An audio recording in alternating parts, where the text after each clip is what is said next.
Here's a quick tutorial on how to use the coffee maker at the Tahoe house. Pretty basic. Coffee grounds go in there, water goes in there. How to set it though is if you turn this to brew and then turn this knob to on, it'll brew right away.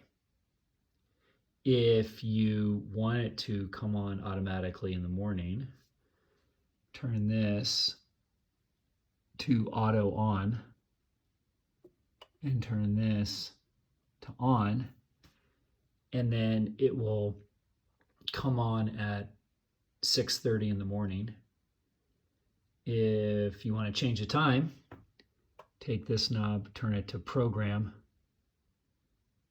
and then change the hour and time to however you want.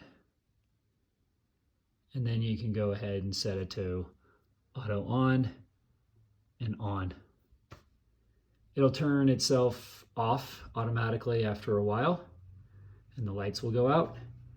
If you need to turn it back on, you can turn it on here to keep it warm. Okay, hope that helps.